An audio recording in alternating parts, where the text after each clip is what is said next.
नमस्कार, स्वागत है आपका हमारी इस खास पेशकश 24 का महासंग्राम में।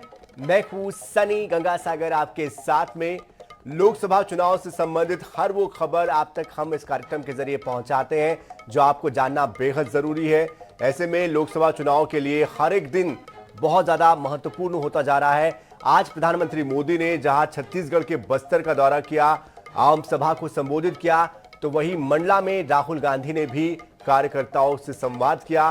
साथ ही इस दौरान मंडला में एक ऐसा वाकया भी पेश आया जहां पर बीजेपी के उम्मीदवार की तस्वीर कांग्रेस के मंच पर दिखाई दी, जिसके बाद वाद विवाद शुरू हुआ, वार पलटवार शुरू हुआ। और इधर बस्तर में जब पीएम मोदी पहुंचे तो उन्होंने भी कांग्रेस पर जमकर निशाना साधा।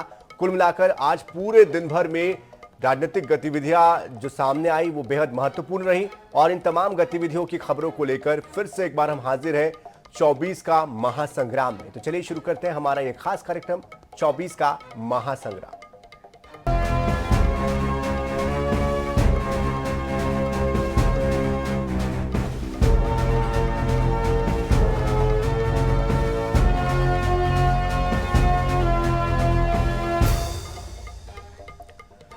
लोकसभा चुनाव में अब 2 हफ्तों से भी कम समय बचा है। ऐसे में देश भर में सियासी पारा भी बढ़ गया है। सभी दलों ने प्रचार प्रसार भी करना शुरू कर दिया है। भाजपा ने इस बार अपने दम पर 370 सीटें जीतने का लक्ष्य रखा। इसके लिए पार्टी ने खास तौर पर रणनीति तैयार की।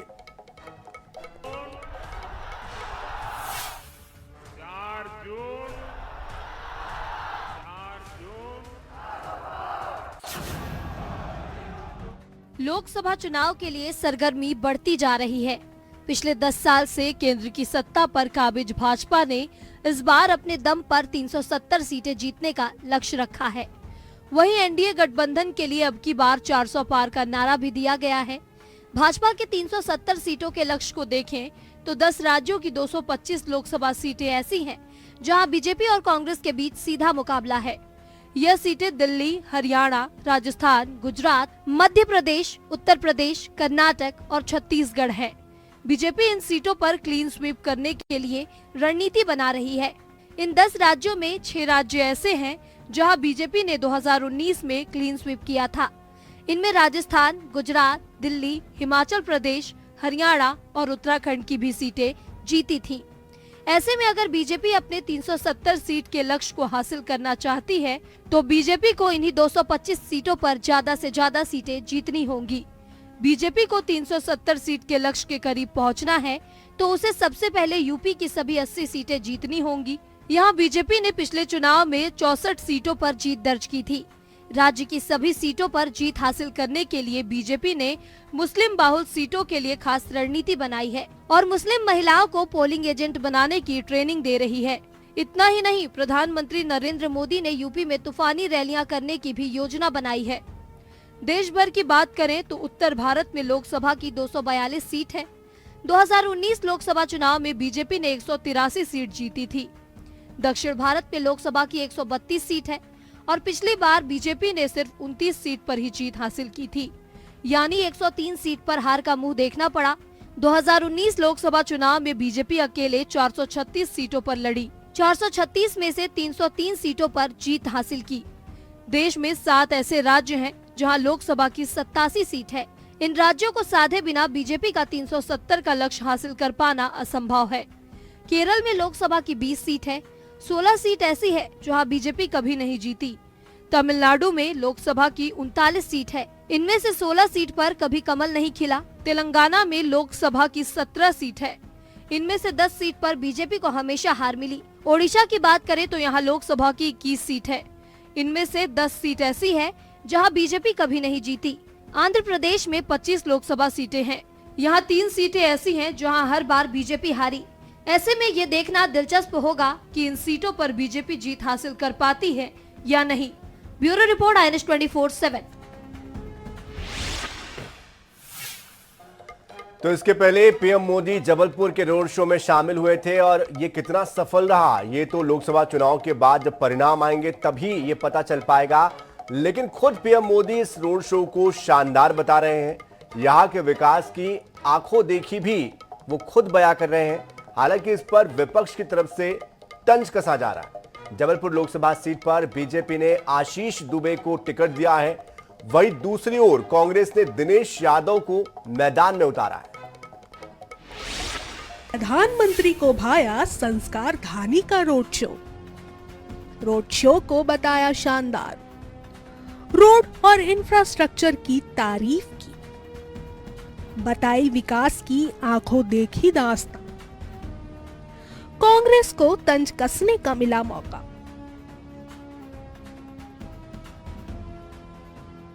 प्रधानमंत्री नरेंद्र मोदी ने रविवार 7 अप्रैल को जबलपुर में करीब 1 किलोमीटर लंबा रोड शो किया। पीएम मोदी के साथ सीएम डॉक्टर मोहन यादव भी मौजूद रहे। पीएम मोदी खुली जीप में सवार हुए तो उन्हें देखने के लिए बड़ी संख्या में लोग उमड़ पड़े। लोगों ने पीएम मोदी पर फूल बरसाकर उनका स्वागत किया। खास बात यह भी रही कि रोड शो में पीएम मोदी के हाथ में भाजपा का चुनाव चिन्ह कमल का फूल भी था। रोड शो रविवार शाम करीब 6:30 पर कटंगा चौराहे से शुरू हुआ, जो छोटी लाइन फाटक पर जाकर खत्म हुआ। अपने इस रोड शो को लेकर पीएम ने सोशल मीडिया एक्स पर एक पोस्ट भी किया। इसमें रोड शो को शानदार बताया, वहीं जबलपुर के विकास की तारीफ भी की। मध्य प्रदेश के लिए मोदी जी का वैसे ही स्नेह दिखता है। 44 बार से अपने 10 वर्षों के कार्यकाल में वो 44 बार से अधिक मध्य प्रदेश आ चुके हैं। 1.25 लाख करोड़ से अधिक की मध्य प्रदेश को सौगातें दे चुके हैं। और किस प्रकार कल जबलपुर सड़कों पे उमड़ा था। पूरे जबलपुर ने प्रधानमंत्री जी को असीम स्नेह दिया, जो उन्हें आशीर्वाद दिया। निश्चित ही 29 की 29 लोकसभा सीटें जीतकर ये मध्य प्रदेश की जनता जो एमपी के मन में मोदी है उसे प्रतिलक्षित करने जा रही है। पीएम मोदी के रोड शो को लेकर लोगों में खासा उत्साह देखने को मिला। भाजपा का दावा है कि 50,000 से ज्यादा लोग रोड शो में जुटे। रोड के दोनों ओर खड़े लोग पीएम मोदी को देखकर उत्साहित दिखे। साथ ही मोदी मोदी के नारे भी लगा रहे थे। कई लोग अपने हाथों में पीएम मोदी की तस्वीरें लेकर पहुंचे थे। रोड शो के रूट में पीएम मोदी के बड़े बड़े पोस्टर भी लगाए गए थे। हालांकि उनके इस रोड शो पर कांग्रेस की तरफ से क्या प्रतिक्रिया आ रही है, इसे भी सुन लीजिए। देखिए, इवेंट मैनेजमेंट करने में तो इनकी मास्टरी है। एक रॉक स्टार की तरह मोदी जी आते हैं कार्यक्रमों में और करोड़ों रुपया उनके कार्यक्रमों में खर्च होता। कांग्रेस के कार्यक्रमों में और सभा में जितने पैसे खर्च होते हैं उतने पैसे की तो फूल की पंखुड़ियां उड़ा देते हैं मोदी जी के प्रोग्राम में। आचार संहिता लागू होने के बाद रविवार को मध्य प्रदेश में प्रधानमंत्री का ये पहला दौरा। जबलपुर, मंडला, बालाघाट और छिंदवाड़ा संसदीय क्षेत्र मध्य प्रदेश के महाकौशल क्षेत्र में, जहां आदिवासी मतदाताओं की संख्या अच्छी खासी है। यहां 19 अप्रैल को मतदान होगा। Bureau report, INH news, Bhopal. इधर मध्य प्रदेश बीजेपी का दावा है कि 6 अप्रैल को स्थापना दिवस के अवसर पर 2,82,000 से ज्यादा लोगों ने बीजेपी ज्वाइन की है। ये सभी न्यू ज्वाइनिंग है। आखिर ये सब कैसे संभव हुआ और कांग्रेस इस पर क्या सोचती है, देखिए इस खबर में। मध्य प्रदेश बीजेपी का बड़ा दावा, एक दिन में बम्पर रिकॉर्ड बना डाला। 2,82,000 से ज्यादा न्यू ज्वाइनिंग। 6 अप्रैल को हुई थी membership campaigning. BJP new joining टोली के प्रदेश संयोजक डॉक्टर नरोत्तम मिश्रा ने 6 अप्रैल को बीजेपी स्थापना दिवस के मौके पर बीजेपी में शामिल होने वाले लोगों के आंकड़ों को पेश किया। ये आंकड़े ऐसे हैं जिसे बम्पर रिकॉर्ड कहे अतिशोक्ति नहीं होगी। दावा है कि 47,179 बूथों पर 6 अप्रैल को 2,82,242 सदस्य भाजपा के बने। इन सबकी विधानसभावार सूची उपलब्ध है। इसे बीजेपी के ऐप पर भी देख सकते हैं। 47,179 बूथ पर 6 अप्रैल के दिन 2,82,242 सदस्य भारतीय जनता पार्टी के बने। इन सबकी सूची उपलब्ध है। विधानसभा वाइज आंकड़े उपलब्ध है। मुरैना मैं कितनी हुई मुरैना की सभी विधानसभाओं में, भिंड की में। वहीं बीजेपी के प्रदेश अध्यक्ष वीडी शर्मा की तरफ से भी इस आंकड़े की पुष्टि कर दी गई है। उनका तो मानना है कि फाइनल डेटा जब आएगा तो 2,82,000 से बढ़कर 4.5 लाख तक पहुंच जाएगा। और आज मुझे आपको बताने में गर्व है कि मध्य प्रदेश के अंदर हमने स्थापना दिवस 6 अप्रैल को जो तय किया था कि 6 अप्रैल को हम 64,523 बूथों पर स्थापना दिवस के कार्यक्रम में हम 1 लाख से ऊपर ज्वाइनिंग का अभियान का हमारा संकल्प था। ऑन रिकॉर्ड बूथों पर जिन्होंने संगठन ऐप में अपलोड किया है, तो संगठन ऐप पर रियल टाइम अपलोड 64,523 में से 47,189 बूथों पर 2,82,242 नए लोगों ने भारतीय जनता पार्टी की सदस्यता ग्रहण की है। प्रधानमंत्री नरेंद्र मोदी जी के प्रति विश्वास व्यक्त किया है। वही कांग्रेस को इस डेटा पर संशय है और क्या कुछ उसके नेता कह रहे हैं, ये भी सुन लीजिए।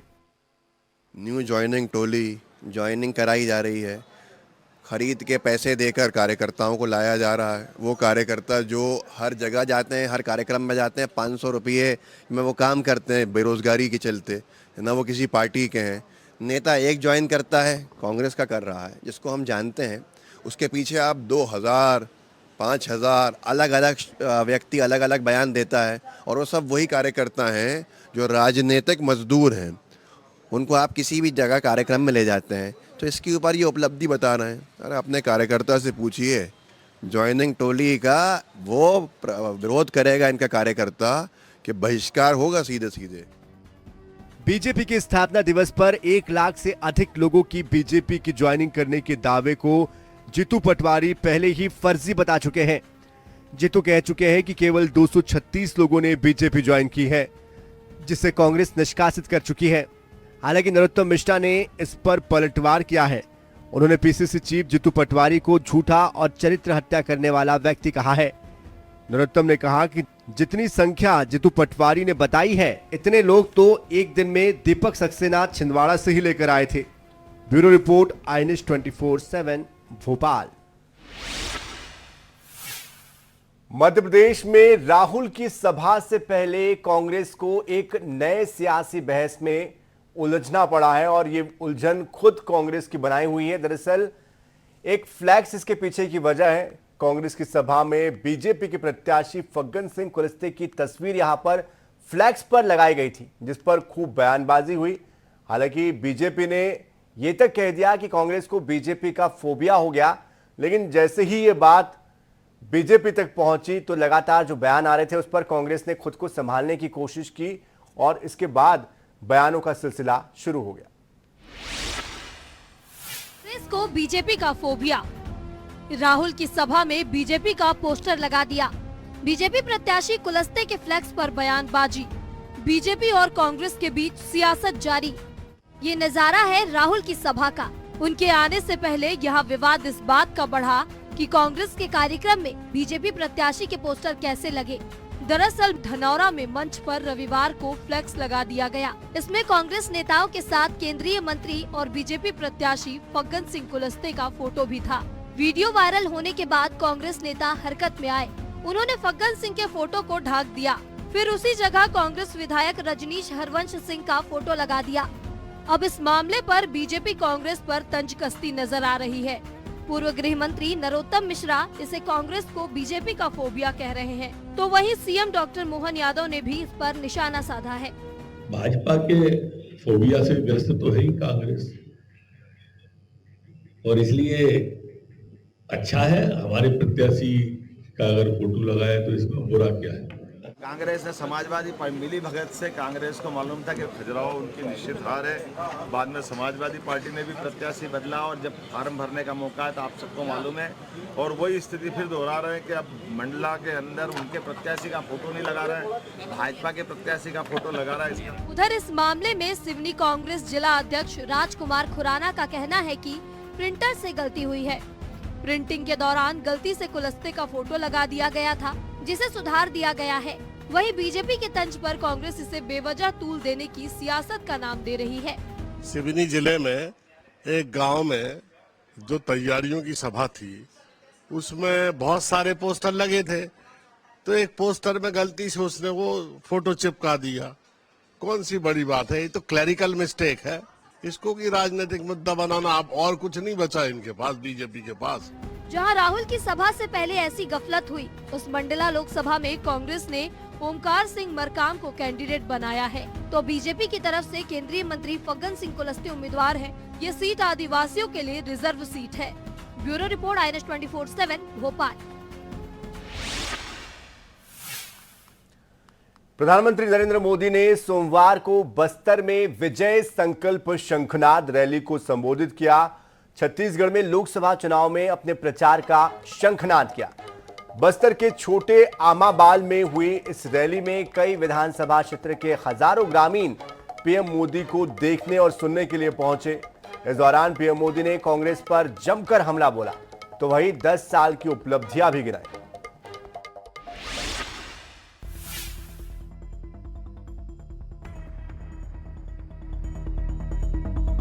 छत्तीसगढ़ की 11 सीटों में से पहले चरण में बस्तर लोकसभा सीट में 19 अप्रैल को चुनाव होना है।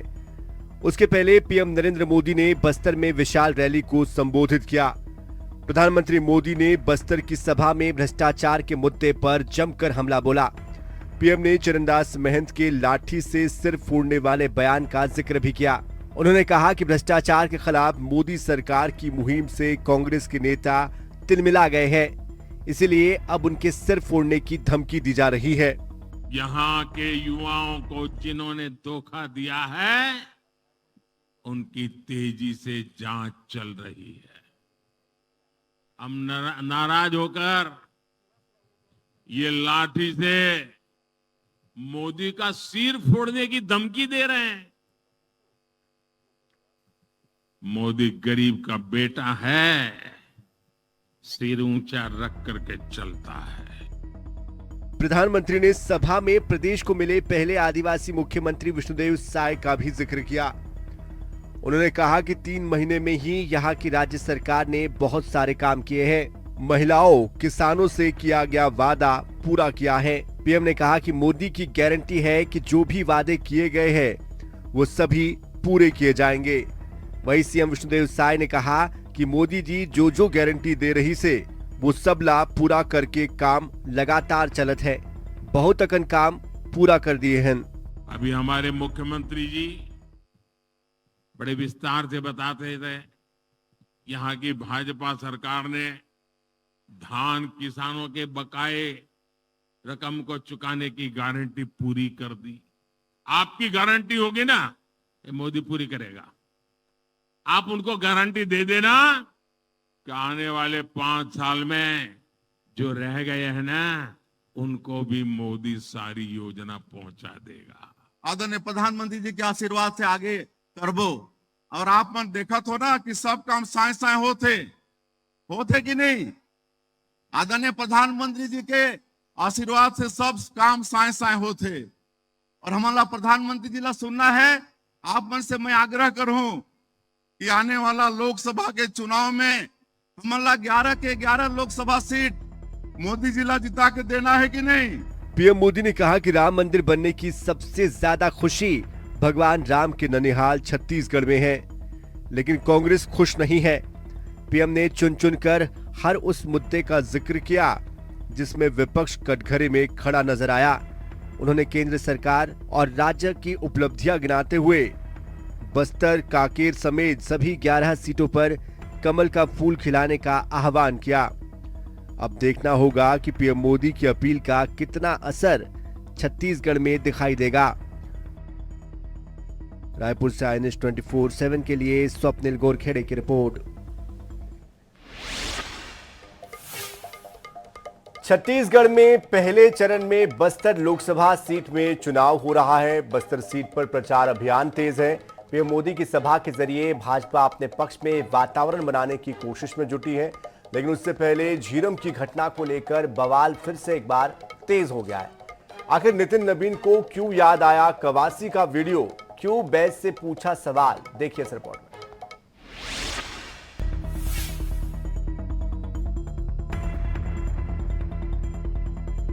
छत्तीसगढ़ की बस्तर सीट से कांग्रेस ने इस बार कद्दावर नेता कवासी लखमा को मैदान में उतारा है।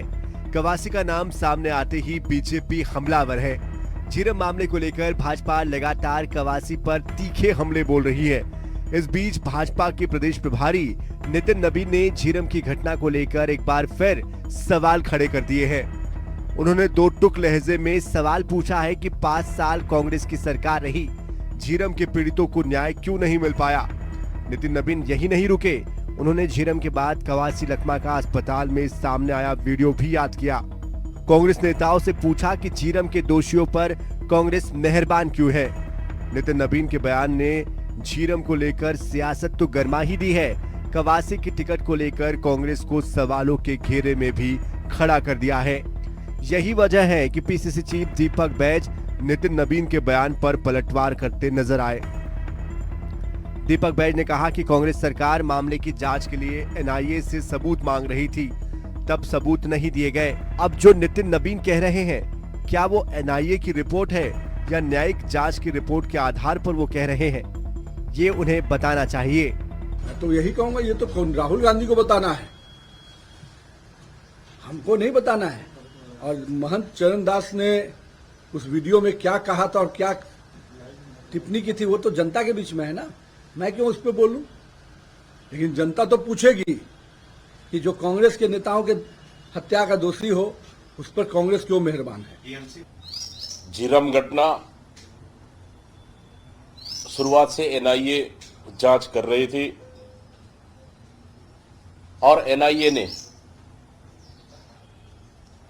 जांच के दौरान जो हमारी सरकार ने जांच कर रही थी, लेकिन उनको पूरी सबूत नहीं दी, जबकि हमारी सरकार कई बार उनको मांगती रही और बहुत से ऐसे सबूत मिटा दिए गए। क्या ये एनआईए का रिपोर्ट है या फिर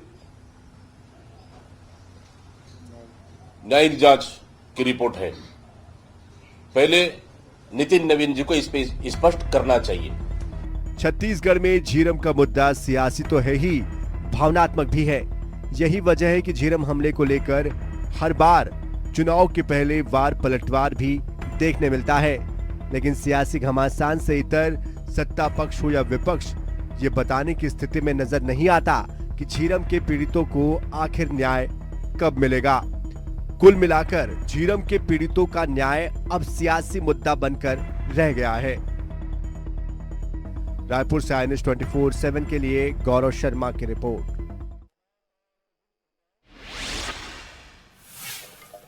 तो छत्तीसगढ़ में पहले चरण में बस्तर लोकसभा के लिए चुनाव होने जा रहा है। भाजपा और कांग्रेस ने वहां पर अपनी पूरी ताकत झोंक दी है। प्रधानमंत्री नरेंद्र मोदी ने जहां बस्तर में सभा करते हुए 2 सीटों को साधने की कोशिश की, तो वहीं 13 अप्रैल को कांग्रेस नेता राहुल गांधी भी सभा को संबोधित करेंगे। कांग्रेस और भाजपा के सबसे बड़े नेताओं के दौरों का जो असर होगा वो तो होगा ही, लेकिन फिलहाल दोनों पार्टियों में जुबानी जंग तेज हो गई। छत्तीसगढ़ में विधानसभा चुनाव में बस्तर की 12 में से 8 सीटों पर भाजपा ने जीत दर्ज की। अब लोकसभा में भी भाजपा बस्तर और कांकेर सीट पर पूरी ताकत झोंकती नजर आ रही है। यही वजह है कि प्रधानमंत्री नरेंद्र मोदी की सभा बस्तर के ऐसे स्थान पर आयोजित की गई जो दोनों लोकसभाओं के मध्य में है। बस्तर की सभा से पीएम मोदी ने जहां केंद्र और राज्य सरकार की उपलब्धियां गिनाई, तो राम मंदिर से लेकर कांग्रेस के भ्रष्टाचार का जिक्र किया। वहीं लाठी वाले बयान पर कांग्रेस को घेरने से भी नहीं चूके। अब मोदी की सभा के स्थान से कुछ दूरी पर ही 13 अप्रैल को राहुल गांधी की सभा होने जा रही है। राहुल गांधी अपनी सभा के माध्यम से जहां केंद्र सरकार को घेरने की कोशिश करेंगे, तो वहीं कांग्रेस की गारंटी को भी जनता के बीच पहुंचाने की कोशिश होगी। यही वजह है कि मोदी और राहुल की सभा से होने वाले लाभ को लेकर दोनों ही दलों में जुबानी जंग छिड़ गई है। 2014 में जब पहली बार प्रधानमंत्री देश के बने, तब से बस्तर के विकास की शुरुआत हो चुकी से, तो हमारे लिए सौभाग्य ये बात है।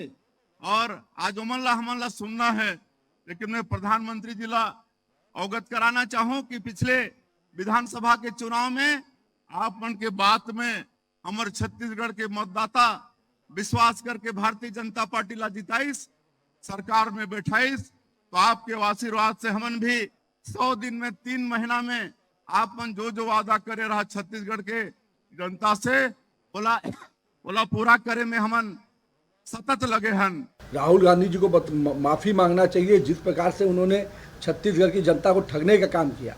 36 वादे 5 साल में पूरा नहीं कर पाए। 500 रुपया भी 5 साल तक महिलाओं को नहीं दे पाए। महिलाओं को गैस का वादा किया वो नहीं पूरा कर पाए।